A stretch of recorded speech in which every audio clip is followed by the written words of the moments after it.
اور انہوں نے چند ایک بڑے خطرناک جملے بولے، یعنی خطرناک نہیں، خطرناک۔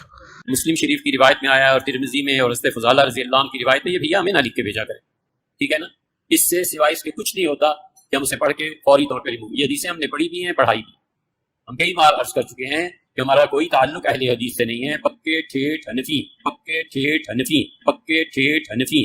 ہمیں نہیں سمجھ میں آتی امت میں جو 1500 سال سے ہمارے بزرگوں نے دین کو سمجھا ہے، آخر اس کو چھوڑ کے اب نئی نئی باتیں اور نئے نئے فرقے بنانے کی ضرورت تمہیں کیا پڑی ہے؟ اور کوئی کام نہیں رہ گیا۔ حدیث میں آیا ہے، حدیث میں، تمہیں کیا پتا حدیث میں کیا ہے؟ کہ ہم حدیثیں پڑھنا شروع کر دیں تاکہ گمراہ ہو جائیں ولیعاذ باللہ؟ حدیث میں آیا ہے، حدیث میں، تمہیں کیا پتا حدیث میں کیا ہے؟ کہ ہم حدیثیں پڑھنا شروع کر دیں تاکہ گمراہ ہو جائیں ولیعاذ باللہ؟ حدیث میں آیا ہے، حدیث میں، تمہیں کیا پتا حدیث میں کیا ہے؟ کہ ہم حدیثیں پڑھنا شروع کر دیں تاکہ گمراہ ہو جائیں ولیعاذ باللہ؟ ہم صاف لفظوں میں کہتے ہیں جو آدمی بغیر اساتذہ کے حدیث پڑھتا ہے وہ گمراہ ہو ہی جاتا ہے، اسی کو سے پتہ نہیں ہے کہ حدیث مطلب کیا۔ انہوں نے کہا کہ ہمیں یہ حدیثیں نہ بھیجا کریں آپ، ہم بس یہ پڑھ کے نا، آگے شاید انہوں نے کہنا تھا ڈسٹ بن پہ پھینک دیتے ہیں، لیکن وہ تھوڑا سا رک گئے، انہوں نے کہا ریموو کر دیتے ہیں، انگریزی کا لفظ انہوں نے استعمال کیا۔ کتنی حقارت سے انہوں نے حدیث کا ذکر کیا، وہ مسلم اور ترمذی کی حدیث تھی۔ پھر کہنے لگے آپ کو بڑی دفعہ بتایا ہے کہ ہم اہل حدیث وہابی نہیں ہیں، ہم کٹر ٹھیٹ حنفی ہیں، یعنی بڑا وہ فخریہ بتا رہا ہے جس نے کو دین ابراہیمی کے اوپر ہے، ٹھیک ہے نا۔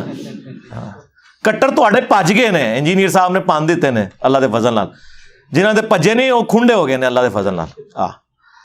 اور پھر کہتے ہیں جی 1500 سال سے بزرگوں کا دین چھوڑ کے ہم اب نئے فرقے بنانا شروع کر دیں، حدیث کیا لگائی رکھتے ہو؟ یہ ان کے جملے،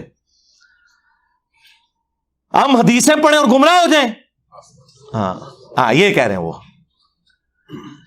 اچھا یہ ان کا ایٹیچیوڈ کیا اپنے بابوں کے فتووں کے بارے میں کبھی ہوگا؟ کبھی یہ مفتی کہے گا کہ میں بہشتی زیور کے مجھے والے نہ بھیجا کرو، میں بہشتی زیور پڑھوں اور گمراہ ہو جاؤں، میں فتاوی عالمگیریہ پڑھوں اور گمراہ ہو جاؤں؟ یہ کیا ہر وقت تم نے فتاوی شامی، رد المختار، در مختار لگائی ہوتی ہے، یہ مجھے نہ بھیجا کرو؟ کبھی یہ بات کریں گے؟ تو اس سے آپ اندازہ لگائیں کہ یہ اپنے بزرگوں کو جو رسپیکٹ دیے ہوئے ہیں نا، وہ پیغمبروں سے بڑھ کے دیے ہوئے ہیں۔ کہتے نہیں ہیں، ظاہر ہے کہیں گے تو پھر 295C لگ جائے گی، ہاں، لیکن انڈکلیئرڈ گستاخ ہیں یہ۔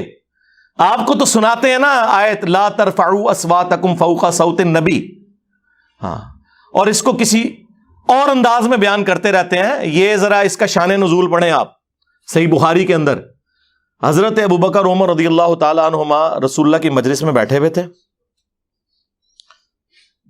ایک قبیلہ مسلمان ہو کر آیا۔ نبی الاسلام کی مبارک عادت تھی کہ جب کوئی قبیلہ اسلام قبول کرتا تھا اور وہ واپس جاتا تھا نا، تو آپ صلی اللہ علیہ وآلہ وسلم ایک فوکل پرسن مقرر کر دیتے تھے امیر کے طور پر، تاکہ بعد میں کمیونیکیشن ہوتی رہے۔ تو نبی صلی اللہ علیہ وآلہ وسلم نے مشورہ مانگا، تو حضرت ابوبکر عمر نے 2 مختلف بندوں کے اوپر مشورہ دیا، اور آپس میں گفتگو کرتے ہوئے، نبی الاسلام کے ساتھ نہیں، آپس میں گفتگو کرتے ہوئے ان کی آوازیں بلند ہو گئی۔ اور بخاری کے الفاظ ہیں، عبداللہ ابن ابی ملیکہ تابعی کہتے ہیں قریب تھا اس مخلوق کے 2 بہترین لوگ برباد ہو جاتے جب انہوں نے انجانے میں رسول اللہ کے حضور اپنی آوازوں کو بلند کر دیا، اور وہ 2 لوگ ابو بکر و عمر تھے رضی اللہ عنہما علیہم السلام۔ تو آڑے بابے شاہی کوئی نہیں، اگر سیدنا ابو بکر عمر کا یہ سٹیٹس ہے تو بابے شاہی کوئی نہیں۔ اور پھر انہوں نے آگے حدیث بیان کی کہ یہ سارا معاملہ ہوا تو آیات نازل ہوئی، یا ایھا الذین آمنوا لا ترفعوا اصواتکم فوق صوت النبی صلی اللہ علیہ وآلہ وسلم، اے اہل ایمان، نبی صلی اللہ علیہ وآلہ وسلم کی آواز سے اپنی آواز کو بلند نہ کرنا، اور ان کے حضور اس طرح چلا کے گفتگو نہیں کرنی جس طرح آپس میں کرتے ہو، کہیں ایسا نہ ہو کہ تمہارے اعمال برباد کر دیے جائیں اور تمہیں خبر بھی نہ ہو، یعنی توبہ کی توفیق بھی نہ ملے۔ ظاہر ہے جب خبر نہیں ہوگی تو آپ توبہ کیسے کریں گے؟ اب جب یہ آیات نازل ہوئی تو صحیح بخاری کے الفاظ ہیں کہ حضرت عمر اتنا ڈر گئے کہ وہ رسول اللہ کے حضور اتنا آہستہ گفتگو کرتے تھے کہ حضور کہتے تھے اونچا بولو، مجھے آواز نہیں آ رہی، اور اللہ تعالیٰ نے ان کی اس ادا کو اتنا پسند فرمایا کہ اگلی آیات نازل کی، ان الذین یغضون اصواتهم عند رسول اللہ، بے شک وہ لوگ جو اپنی آوازوں کو پست رکھتے ہیں رسول اللہ کے حضور، یہ وہی لوگ ہیں جن کے دلوں کو اللہ نے تقوی کے لیے چن لیا ہے، ان کے لیے مغفرت اور اجر عظیم ہے۔ الحمدللہ یہ آیات آج بھی روزہ شریف کے اوپر لکھی ہوئی ہیں، سینٹر میں یہ لکھی ہوئی ہے یا ایھا الذین آمنوا لا ترفعوا اصواتکم فوق صوت النبی، اور جو باب البقی والی سائڈ ہے اس کے اوپر لکھا ہوا ہے ما کان محمد ابا احد من رجالکم ولکن رسول اللہ وخاتم النبیین، اور جو باب السلام والی سائڈ ہے جدھر سے حاضری کے لیے آتے ہیں وہاں لکھی ہے ان الذین یغضون اصواتهم عند رسول اللہ۔ یہ تینوں آیات آج بھی لکھی ہیں، اور مفتی اعظم سعودیہ جنہوں نے حج اور عمرے کی حاضری کے اوپر کتاب لکھی ہے، انہوں نے اس میں لکھا ہے کہ رسول اللہ اپنی وفات کے بعد بھی آج بھی اسی طریقے سے قابل احترام ہے جس طرح اپنی مجلس میں تھے۔ رسول اللہ کی قبر کے پاس بھی آواز جو بلند کرے گا اس کے اعمال برباد ہو جائیں گے۔ اچھا، اس سے آپ کو عصمت مصطفیٰ تو بتاتے ہیں، یہ نہیں بتاتے کہ جو شخص رسول اللہ کے حضور آواز بلند کرے وہ تو گستاخ رسول، اور جو حضور کی بات کا مذاق اڑائے وہ اس تو بڑا گستاخ، اور وہ یہ سارے ہیں کٹر ٹھیٹ انفی۔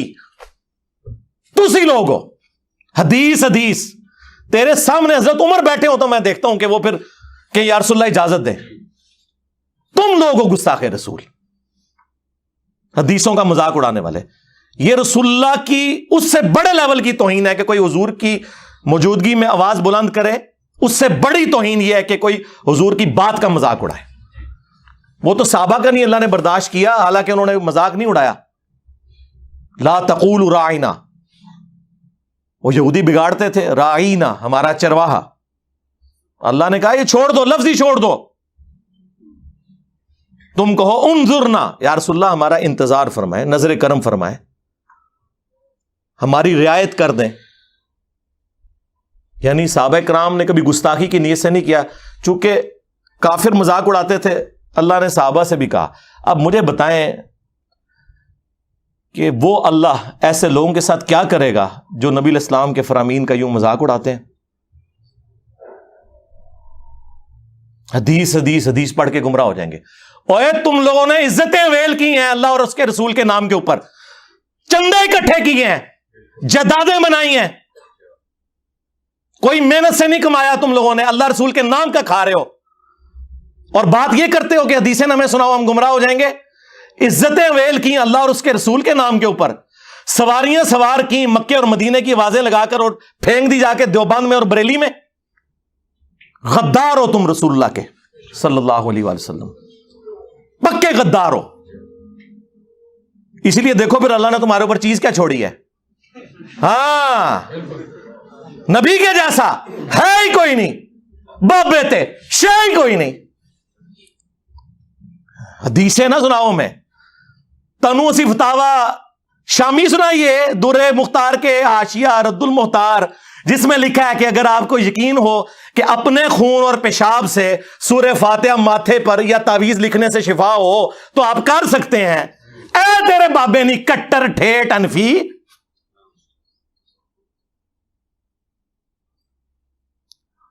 بول کہ تیرے بابے نے گستاخی کی ہے۔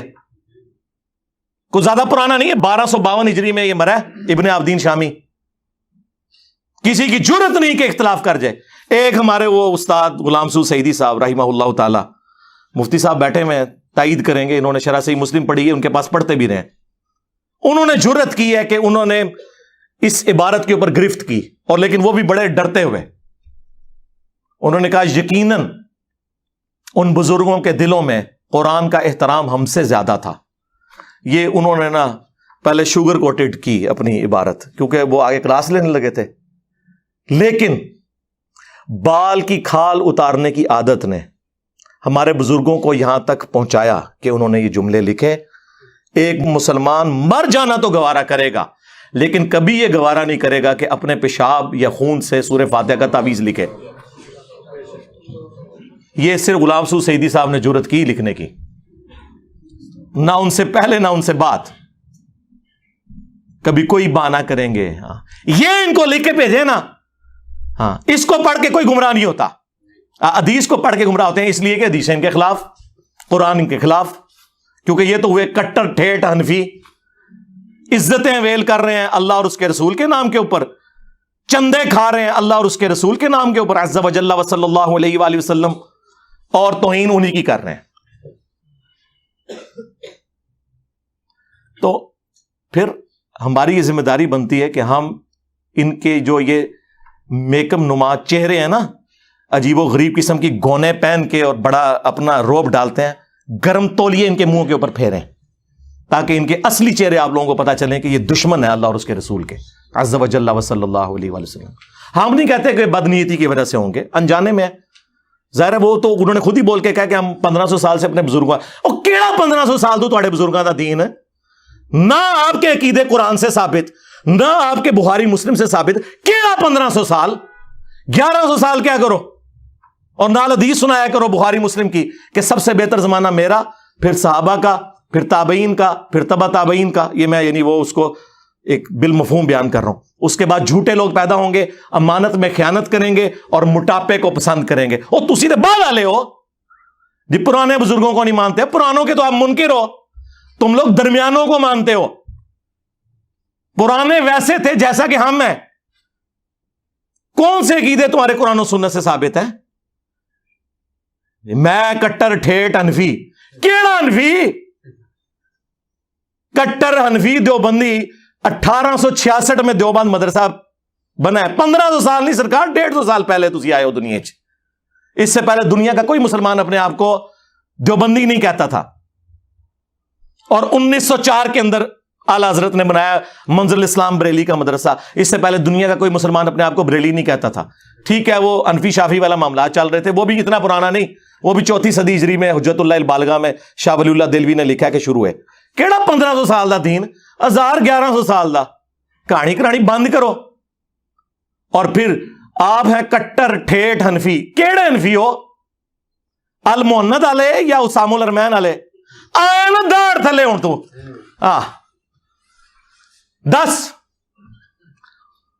1905 میں احمد بریلوی صاحب نے حسام الحرمین کتاب لکھی. یہ دونوں حنفی ہیں جی. اے ہوں دسنا کہ وچ الالی حنفی کیڑا ہے. ہاں، الالی یعنی وہ میں روحانی طور پر ہی بات کر رہا ہوں، وہ دوسرا آؤٹ آف ویڈ لاک کی طرف نہ چلے جائیے گا. ٹھیک ہے، اور کوئی فروئی اختلاف نہیں سرکار، زمین اسمان کا فرق ہے، ایک دوسرے کی تکفیر ہے. تو کون سا کٹر ٹھیٹ حنفی ہے کہ جو کروڑوں بریلویوں کو کافر اور مشرک سمجھتے ہیں؟ یا تو وہ کٹر ٹھیٹ حنفی ہے جو کروڑوں دیوبندیوں کو گستاخ رسول سمجھتے ہیں؟ یعنی کافر ہی ہو گئے نا. حسام الحرمین اعلی حضرت نے 1905 میں لکھی، اس کا نام رکھا حسام الحرمین، حرمین کی تلوار، جس میں انہوں نے علماء دیوبند کے اوپر کفر کے فتوے لگائے. اینڈ پہ کنکلوڈ کیا کہ ان کے کفر میں شک کرنے والا بھی کافر ہے.